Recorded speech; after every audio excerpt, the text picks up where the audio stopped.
Yeah, so I've been recording this. So this is day 4 of teaching D&D to 9, 11-year-olds. So we ran the 9-year-old's dungeon, and it took all day. He was so detailed, and he runs it better than I do. And he's like, oh yeah, no, you do this and you roll this. Now roll a 12 or better, and he's doing all this stuff. So so the dungeon starts out, and they find this room, and in the room there's a chest, right? So they open up the chest, and he's like, okay, you find 3 arrows and a cobweb and a spider.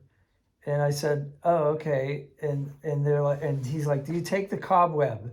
And the lady's like, the grad or the student teacher, she's like, why would I take a cobweb? And so I said, what's the spider's name? And he's like, Jimmy.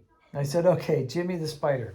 So we go around and they do all this other stuff. I'm watching, I'm just like helping him. So I'm not playing at this point, although at one point I did jump in and play. And so at one point, somebody climbs a column, and it's a big deal, because he's like, do you want to investigate the column, the wall? What do you want to do? And he gives them a hint that there's a secret door in the wall. They didn't catch the hint. And then so she climbs the column, and he's like, yeah, you investigate the column, and you climb the column, but there's nothing there except for a cobweb and a spider. It's the same spider from before. It's Jimmy. So that became a thing. So Jimmy was like 4 different places, right? So we're like, Jimmy, like, Jimmy, we saw Jimmy, And then there was an altar, and he was like, do you want to open the chest, or you want to investigate the altar? So the one kid said, I want to open the chest. So he gets something. So I said, well, I want to go and pray at the altar. And he's like, oh. He says, okay, so you pray at the altar, and you hear this spirit say, here's 30 gold pieces, and so he gave me like money. I said, wow. And then somebody said, I want your money. I said, go ahead, I can just pray at this altar and get as much money as I want, apparently. I said, I knew prayer worked. So then somebody else said, well, I want to pray at the altar. So he prays at the altar, and the kid says, you hear a voice, and it says, LOL, JK, we ain't got no more money.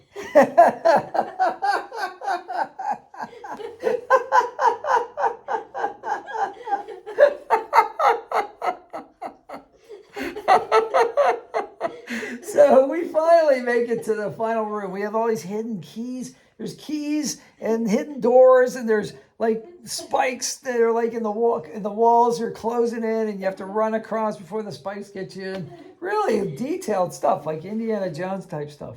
And then we get to the final room, and there's a bunch of skeletons, and I have these little figures, and I must spot them at Dollar Tree or something, and they're Disney figures. So one of them looks like Captain Hook, right? But they thought it looked like Farquaad from Shrek, the prince. But anyway, it does look similar, because he's got the long face and the chin and the ugly nose. So, but it was Captain Hook. He's got a big hat and a sword. And then there's a dragon. So Captain Hook is the minion of the dragon. And anyway, he says, yeah, you see that? And you see a fire, and on the fire you see Jimmy, you see a spider, and he's been cooked. And so we're like, no, not Jimmy. So we're like, for Jimmy! And we all charge Captain Hook, right? So we're like, we're going to throw Captain Hook on the fire for throwing Jimmy on the fire. So then we end up calling Captain Cook, because we cooked Captain Hook. So, oh my God, it was so funny. Oh, they use their imagination. Oh, it was so funny. So for Jimmy. That was the catchword of the catchphrase of the day. Yeah. Too funny. Only one more day? One more day, and we got to run 2 more. Well, we have to run the end of the one guys that we did yesterday, because we didn't finish. I didn't realize we didn't finish. And then we have to run the other kids, and that's probably all the time we'll have, because this one took forever. It just went on and on and on. But now they know how to do it. Yeah. So I taught them. Yeah. They can do this, so they can play with their friends and family now. Yeah. And they know exactly what to do it, and they're going to have dice, and I'm going to give them the little figures we've been playing with. They can keep those. Great. And that's it. So my job, I did my job. That's I right. taught them how to play Dungeons and Dragons. They learned a lot. And then I taught them about investing because they're all about money. So I told them about compound interest. Oh my goodness. I said, the earlier you start, I said, you know, you can you put $100 in the bank when you're 15 and nobody, you know, even if you just put that money in and never add to it, it's going to be this much, you know, 30 years from now. I said, somebody who starts with their 25 is never going to catch up. So I told him that. And then we talked about, I told him about low cost mutual fund investing, index fund investing. I taught him what VTI is, total market index fund. It's 1,000 stocks. It's all spread out, so you don't have the risk. I read it on the wall. And the 11-year-old kid, he knew all about it.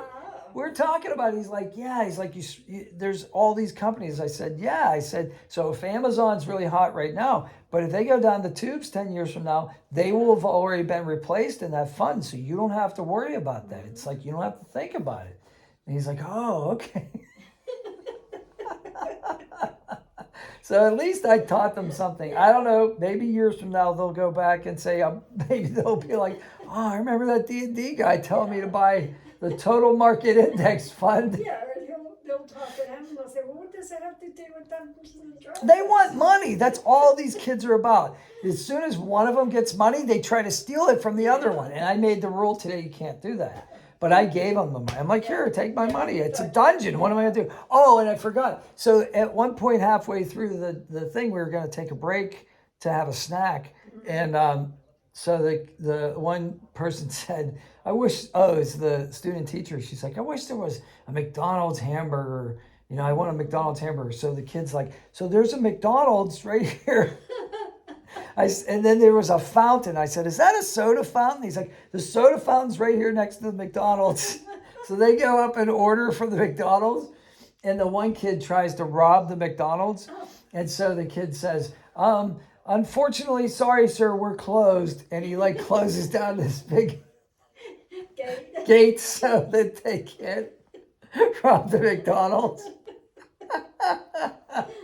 I said, there's no money there anyway. Everybody uses credit cards. There's no money in that safe. So they did the gas He's like, station. yeah, the gas station, now McDonald's.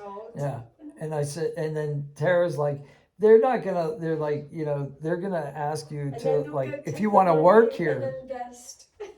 take the stolen money and invest.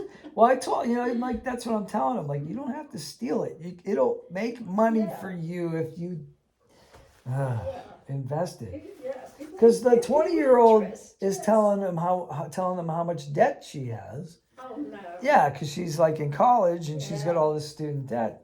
And the guy's like, do you have a car? She said, I don't have a car. If I could buy a car, I'd pay off my debt. Yeah. You know?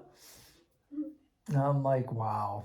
But I just said today, I heard that they said that So that's it. I'm going to turn this off. kids nowadays are